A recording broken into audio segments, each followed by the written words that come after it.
What's up, guys? JR Raymond back again, coming to you from BowlerX Pro Shop and Training Center inside Waterford Lanes, where today I want to talk to you about the new Black Hammer. I had some urethane trouble at the regional this past weekend, so I'm going to kind of walk through what I saw and what I did with this Black Hammer and why I drilled it. And I'm going to throw a few shots and let you see it.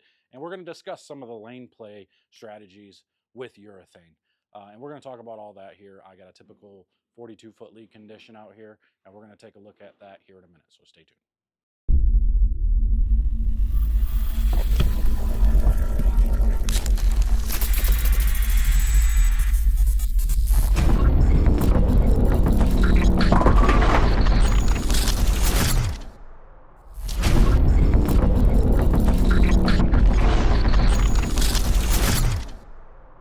Hey y'all, real quick, before we get into this video, I need Randy Peterson to come out here. He's actually going to tell you about something that he's doing that's very special to him, and I need all of your help. All of the fans of BowlerX, we need your help.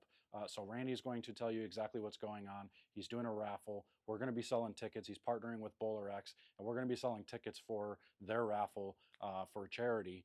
For somebody that's really, really important to him. So we're going to help him out, and we're going to sell some of these tickets and whatnot over at BowlerX.com.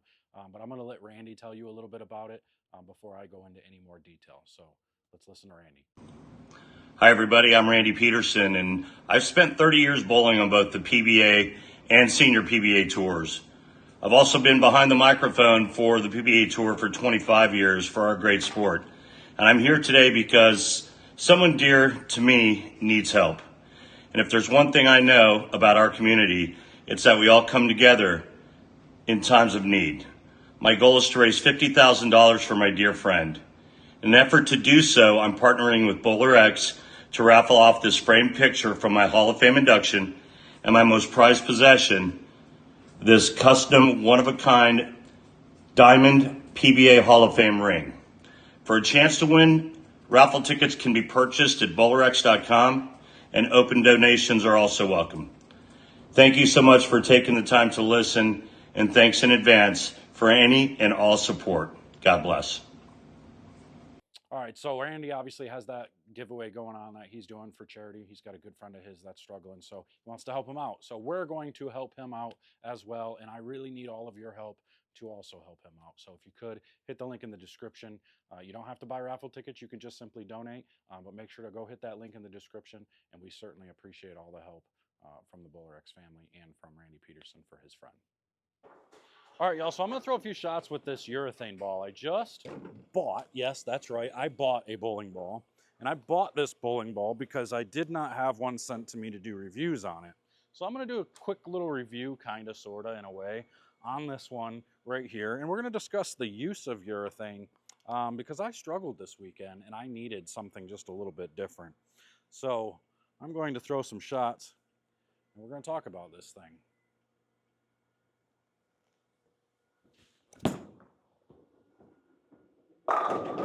So y'all know I've never been the absolute biggest fan of urethane, right? Like, I think it's a necessary tool nowadays, and if you don't have it in your bag, especially at the professional events, I think you're handicapping yourself. You're basically giving an awful lot of a lot of pins to the field.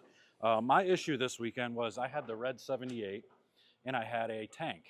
Problem is, I believe that I had the tank over surface and the red 78 under surfaced because I saw motion that either hooked early and locked up through the face, or when I move off of that, it never hooked at all.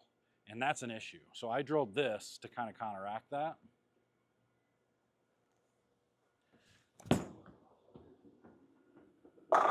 So you can see I'm playing some really straight angles with this thing right now.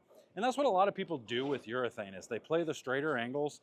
They think that's all they can do with it. But I can tell you right now, moving left and hooking the ball, hooking a urethane ball like this is something you're going to have to learn to do. Just playing straight with urethane isn't always the thing. And I see a lot of people that only use urethane when they're playing angles like this or even straighter than this. But you can, let's say I'm going to move all right, let's move 8 left with my feet. You can change your hand, rotate it a little bit, throw it to the right, and get this ball to come around.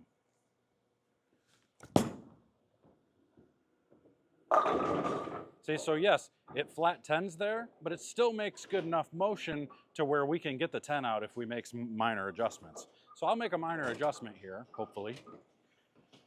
And we'll try to get the 10 out. All I'm gonna do is, I'm just gonna actually try to increase my rev rate just a little bit. Just make sure it gets through the pins. Blowing the thumb hole, have a little bit of extra control, a little extra grippy grip. Let's see what happens.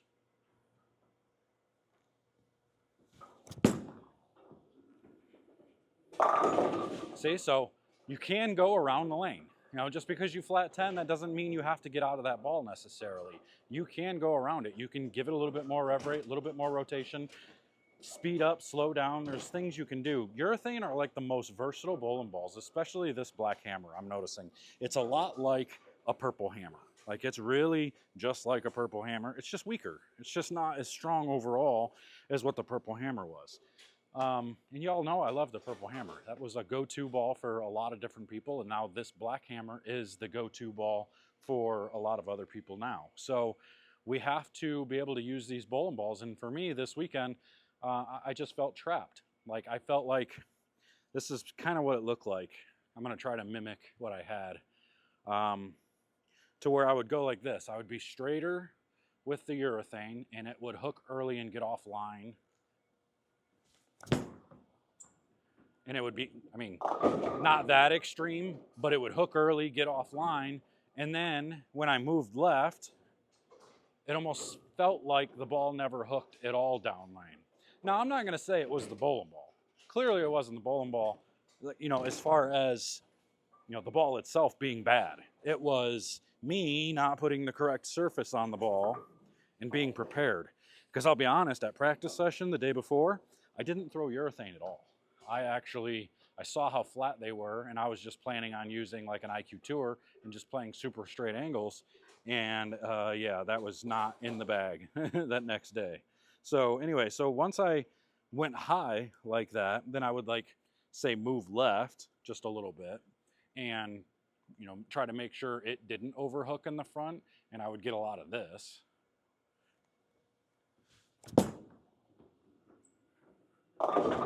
Where it would bucket, and I would be, you know, I wasn't playing these angles per se, but this is just the example that I was seeing. I would move based off the ball hooking so fast, and then I would get to an angle that it would never hook down lane. It wasn't strong enough. You know, I couldn't get the ball, and if I slowed down from there, it overhooked. It would still hook early again. So I was kind of trapped. So I drilled this one as another option to make sure I have multiple different surfaces on urethane balls, and I also need to be better. Like, I got to be smarter while I'm at these events to hitting the surfaces at the right surfaces quick enough and not waiting until, you know, a couple of games later where I'm like, dang, I wish this surface was just, you know, a little bit more or a little bit less. Like, got to be smarter, man. You got to pay attention to what you're seeing in front of you.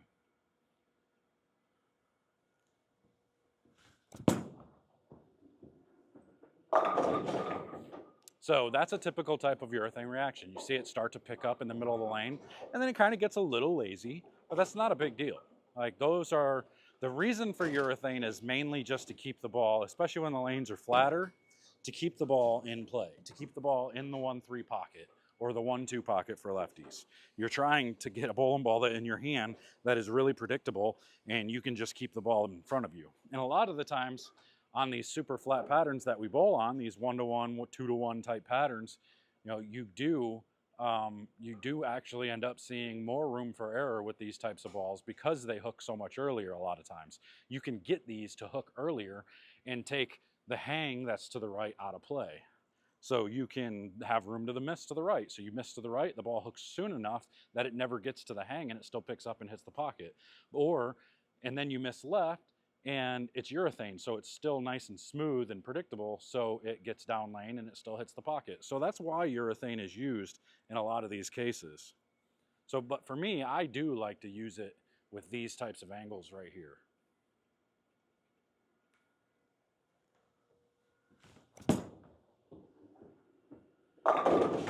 I love playing the really tight, you know, not really giving it away too much. When the lanes are real hard, doing that. You know, when we're bowling on something like cheetah, You know, obviously I'm not going to be doing that. I'm probably going to be trying to go around it a little bit more, using the friction to my advantage and creating hold on the shorter pattern. But yeah, I will still be further right, of course, but it's going to be more of like a shape like this on cheetah. I'm not going to be able to throw it at the gutter per se, but you'll see a little bit more belly shape, kind of like this on cheetah.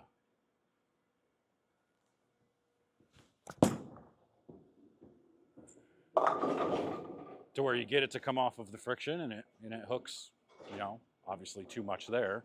But that's the idea, is getting it to kind of belly, still being able to make the ball do certain things on the flatter patterns.